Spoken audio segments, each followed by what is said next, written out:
औज़ुबिल्लाहि मिनश्शैतानिर्रजीम बिस्मिल्लाहिर्रहमानिर्रहीम अल्हम्दुलिल्लाहि रब्बिल आलमीन अस्सलातु वस्सलामु अला सय्यदना मुहम्मदिन व आलिहि अजमईन।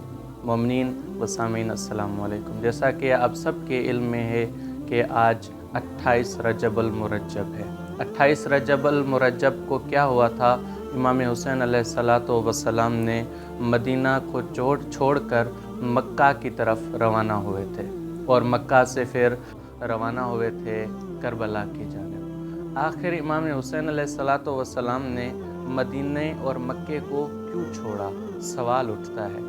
मक्के और मदीने को छोड़ना, क्योंकि मदीना इमाम हुसैन अलैहिस्सलाम का जहाँ बचपन गुजरा हो, जहाँ नाना के साथ वहाँ रहे हों, वो जगह छोड़ना कितना दुश्वार होता है। लेकिन इमाम हुसैन ने क्यों छोड़ा?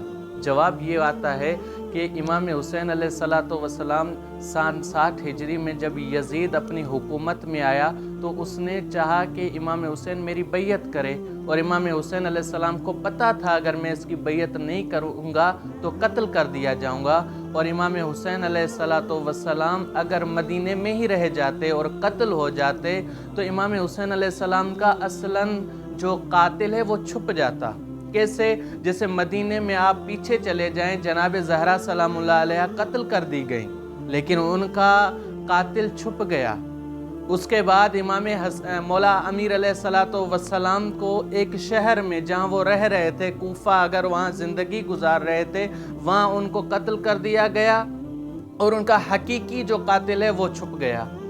उसके बाद इमाम हसन मुज्तबा अलैहिस्सलातु वस्सलाम जब मदीने में थे और उन्हें कत्ल कर दिया जाता है, और इमाम गुर्बत की आलम में अपने ही शहर में कत्ल कर दिए जाते हैं, लेकिन उनका कातिल छुप जाता है। इमाम हुसैन अलैहिस्सलातु वस्सलाम का मिशन यही था, हदफ यही था कि वो मदीने से खारिज हों ताकि अपने कातिल को बेनिकाब करें कि मेरा जो कातिल है वो यजीद इब्न मुआविया है, मुझे जो कत्ल करना चाहता है वो यजीद इब्न मुआविया है, और मेरा हदफ यही है कि मैं मर तो जाऊंगा लेकिन यजीद जैसे फासिक व फाजिर की कभी बैयत नहीं करूंगा।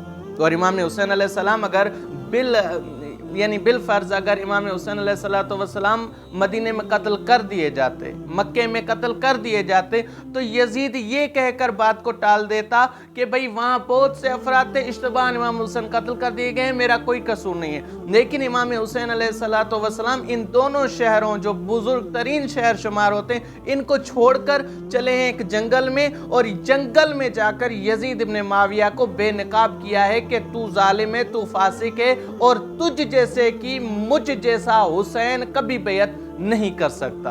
लिहाजा इमाम हुसैन अलैहिस्सलाम का जो मिशन है, जालिम की आंखों में आंखें मिलाकर उसको दो टोक जवाब देना कि मुझ जैसा तुम जैसे के साथ नहीं बैठ सकता। सो खुदावंद मुताल से दुआ है कि अल्लाह रब्बुल इज़्ज़त हम सबको इमाम हुसैन अलैहिस्सलातु वस्सलाम के हदफ पर, उसकी सिरात पर, उसके रास्ते पर चलने की तौफीक अता फरमाए। वस्सलामु अलैकुम व रहमतुल्लाह।